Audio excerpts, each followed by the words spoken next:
LOTM या फिर बोलूं लॉर्ड ऑफ द मिस्ट्रीज, एक ऐसा एनीमे डोंगुआ जिसके नोवेल को कवर करने के लिए मुझे बहुत सारे लोग बोल रहे थे। हाँ, फाइनली वो आ चुका है। एक साथ 2 एपिसोड्स आए हैं, लेकिन गाइस पहले ही बता दूं ये बहुत ज़्यादा कॉम्प्लिकेटेड है। अगर मैं कुछ गलती करूं तो मुझे आप खुद बोल देना कि मैंने क्या गलती करी है। आगे बढ़ने से पहले चलिए सब्सक्राइब कर दीजिए अगर आप नए हो तो, ताकि इसको आप बहुत ही डिटेल में समझ सको। चलिए शुरू करते हैं। एपिसोड के शुरू में हमें बताया जाता है ह्यूमंस अलग अलग बियॉन्डर एबिलिटीज़ को अटेन कर सकते हैं पोशंस को पी के, और इसके लिए कुछ 22 पाथवेज होते हैं जो कि सीक्वेंस 9 के साथ शुरू होता है। और ये नंबर जितना ज़्यादा लो होगा उसकी ताकत या फिर उस इंसान की ताकत उतनी ही ज़्यादा गॉडली या फिर वो उतनी ही ज़्यादा ताकतवर होता जाएगा। यहाँ तक कि ये सीक्वेंस के बाद ये पावर इतना ज़्यादा स्ट्रांग हो सकता है कि बियॉन्डर के पास गॉड की पावर या फिर वो गॉड जितना ही पावरफुल हो सकता है। और इसी पाथ को कहा जाता है the path of the divine.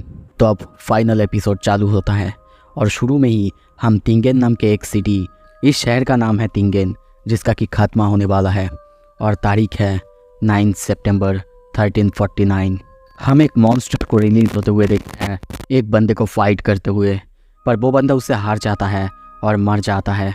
तो उसके सामने वही मॉन्स्टर वो अब कुछ रोशनी या फिर कुछ रिलीज़ करती है या फिर खुद भी तबाह हो जाती है और उसी के साथ उस पूरे शहर को तबाह कर देती है। सीन शिफ्ट होता है, हमें दुनिया अपसाइड होते हुए दिखाया जाता है। एक दुनिया से दूसरे दुनिया में कोई बंदा या फिर उसकी कॉन्शियसनेस वो ट्रांसफ़र होता है और एक बंदे के अंदर, जो कि आँख खुलते ही अपने सामने एक क्रिम्सन मून यानी रेड मून को देखता है। वो एक घर के अंदर था और आज की डेट है 28 सितंबर 1349। वो समझ नहीं पा रहा था कि वो कहाँ पे आ चुका है, ये जगह आखिर कैसी या फिर कौन सी है।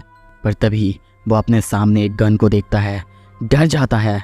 उसके सर के वहाँ पे कोई निशान था या फिर घाव था जो कि जल्दी भर जाता है। पर तभी उसके दिमाग में कुछ मेमोरीज आने लगता है। वो बहुत डर जाता है। तभी पीछे से कोई जैसे कि उसके कंधे पे हाथ रखता है और कहता है क्लेन। वो डर जाता है, पीछे देखता है और कहता है किलन? कौन किलन? पर तभी वहीं पे एक टूटा हुआ मिरर था। उसमें जब अपने आप को देखता है चौंक जाता है क्योंकि ये वो नहीं। और वो कहता है क्लेन ये कौन है? क्या मैं दूसरी दुनिया में ट्रांसफ़र हो चुका हूँ?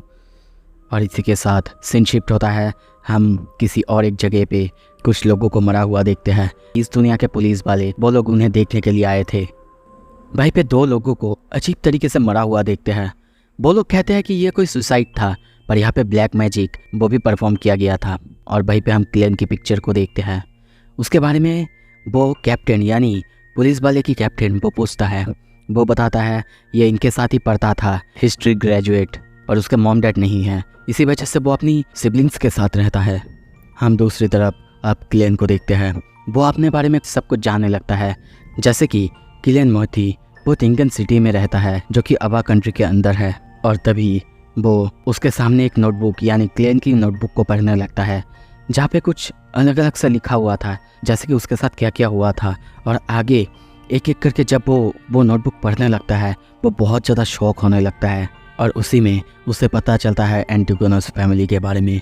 और जून 26 को लिखा हुआ था सब कुछ जो भी अजीब था वो रियल हो रहा है या फिर रियल होने वाला है। पर उसके बाद उसे कुछ भी नहीं मिलता, मतलब नोटबुक में और कुछ भी नहीं लिखा हुआ था।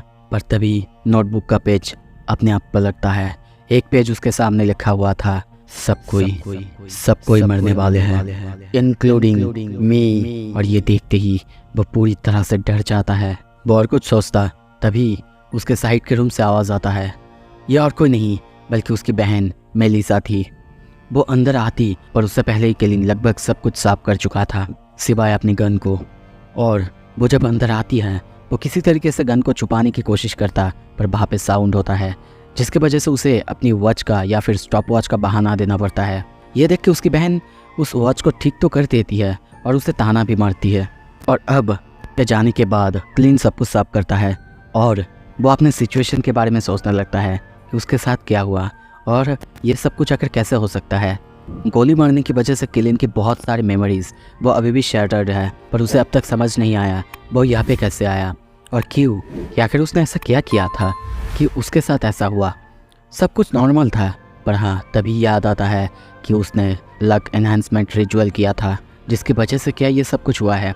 और ये सब कुछ क्या है, उसी नोट के बारे में है जो एंशिएंट नोटबुक है।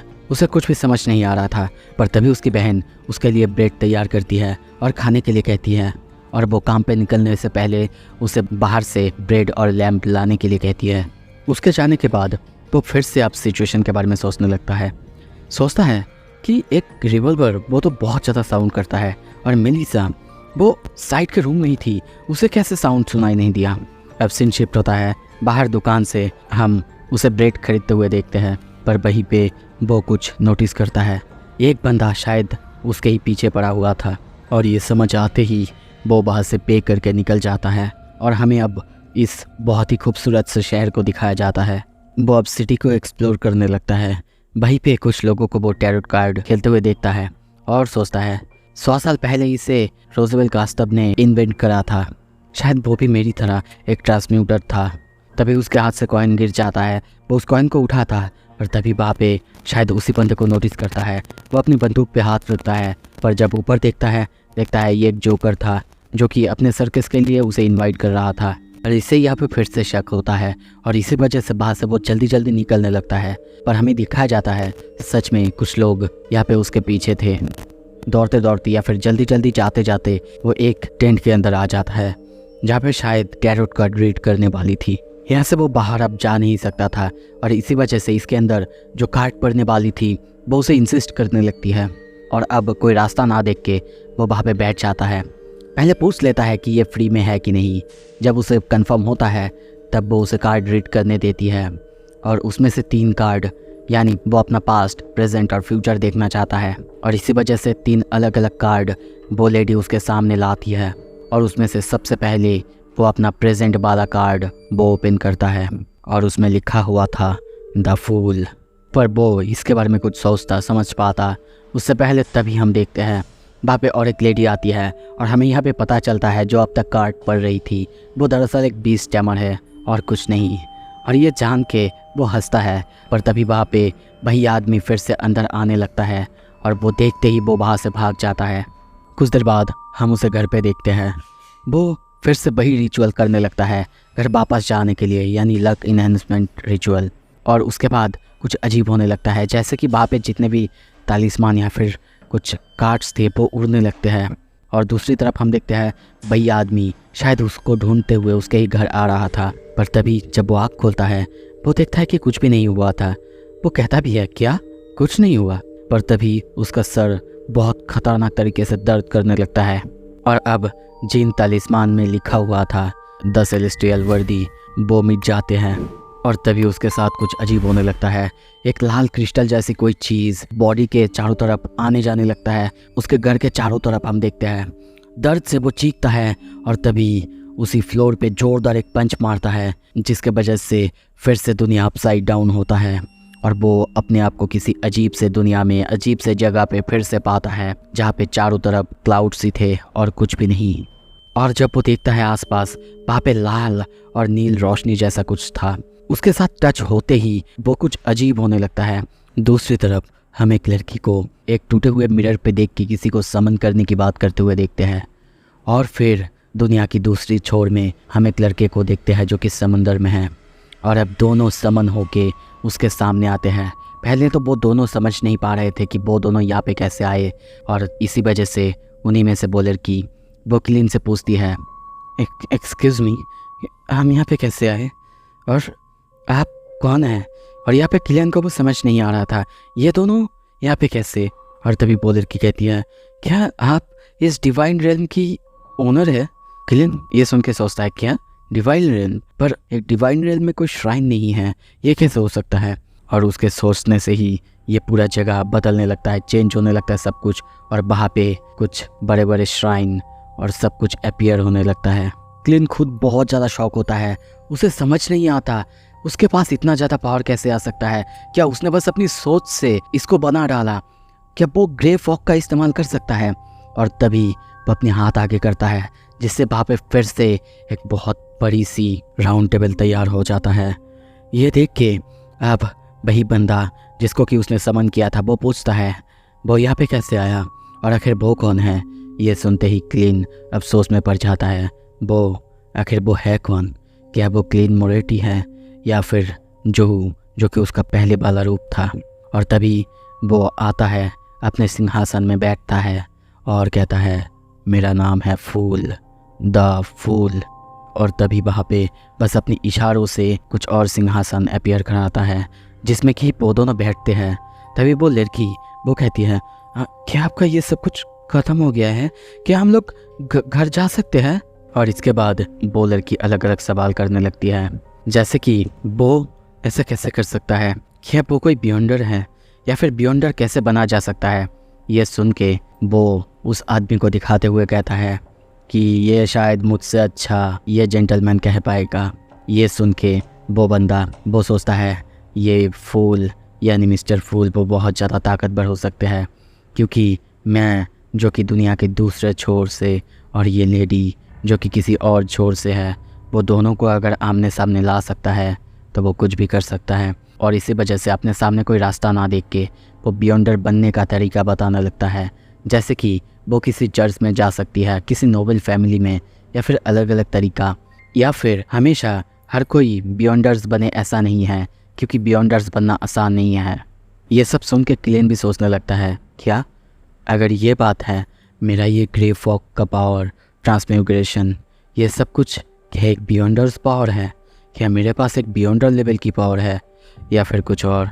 पर ये सब सुन के वो लेडी अब कहती है सर आप हमें यहाँ पे एक साथ लाए हैं, हमारे पास बहुत सारे सवाल हैं, शायद आपके लिए भी ये अच्छा होगा ऐसे गैदरिंग्स को रखना। आप ऐसा कर सकते हैं कि हमारे लिए गैदरिंग्स फिर से रखिए या फिर कुछ गैदरिंग्स रखिए ताकि हमें अपने अपने सवालों का जवाब मिले। ये आइडिया खुद किलिन को भी अच्छा लगता है और वो हाँ करता है एवरी मंडे 3 PM के लिए। पर तभी उसका दरवाज़ा नॉक होने लगता है। इस तरफ वो लड़की अब उनके स्टेज नेम के बारे में कहने लगती है, जैसे कि उसकी नाम है जस्टिस। दूसरी तरफ वो बंदा अपना नाम हंग्ड मैन रखता है। इस तरफ क्लेन का दिमाग वो सही नहीं था, उसके सामने फिर से सब कुछ धुंधला हो रहा था, क्योंकि उसका दिमाग उस दुनिया में अभी भी वो साउंड सुन रहा है।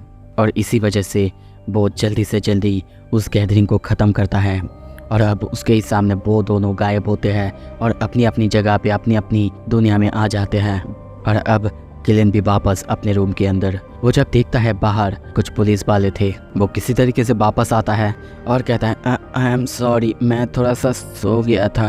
वहाँ पे एक पुलिस वाला उसे ढूंढते हुए आया था। वो पहले तो बहुत ज़्यादा हैरान होता है, डर जाता है, पर वो उसे समझाता है वो लोग बस रूटीन चेकअप करने आए थे। हम डून नाम के और एक बंदे को देखते हैं जो कि कैप्टन है। वो लोग उसके घर को अच्छे से ढूंढने लगते हैं, छानने लगते हैं। वहीं पे उसे क्लीन का वही नोटबुक मिलता है जिसके अंदर लिखा हुआ था हर कोई मरेगा इंक्लूडिंग मी। और अब कुछ देर बाद सवाल जवाब करने पे क्लीन सब कुछ बताने लगता है, जैसे कि अगले दिन रात को उसने अपने आप को ही शूट करा, पर किसी अजीब कारण से उसे कुछ भी याद नहीं है। और यहीं पे डून बताता है हमारे पास एक साइकिक है जो कि तुम्हारी मेमोरीज पे झांक के देख सकती है, क्या तुम सच कह रहे हो या नहीं। ये सुनते ही वो डर जाता है और अब वो लोग उसे अपने साथ आने के लिए कहते हैं। कुछ देर बाद जब वो लोग बाहर आ चुके हैं, केलिन सोचता है मुझे किसी भी तरीके से अपने आप को बचाना होगा अगर इन लोगों को मेरे बारे में पता चला तो। और तभी वहाँ पे एक बच्चा कुछ चोरी करके भाग रहा था और डून उसी बच्चे को रोकता है, जिसकी वजह से वो दुकान के मालिक उसे पकड़ लेता है। पर वहाँ पे अफरा तफरी की वजह से अब केलिन मौका देख के वहाँ से भाग जाता है। भागते भागते तभी वो एक गली के अंदर आता है और वहीं से ऊपर से कोई उसके ऊपर पानी फेंकता है। पर तभी जब वो ऊपर देखता है, वो देखता है टाइम एंड स्पेस वो थम चुका था। आसपास सब कुछ जैसे कि बदलने लगता है। यह देख के वो वहाँ से भागने लगता है, पर उसके सामने का भी सब कुछ बदलने लगता है। दीवारें अपना रास्ता बदलने लगता है। उसके सामने का रास्ता वो बंद होके कोई नया रास्ता खोलता है और उसके बाद एक गार्ड उसके सामने था। वो किसी तरीके से उस गार्ड में बैठता है और वो गार्ड आगे बढ़ने लगता है और तभी गार्ड किसी और जगह जाने लगता है। ये देख के वो पूछता है, पर तभी वहाँ पे हम देखते हैं कैप्टन डून वही थे।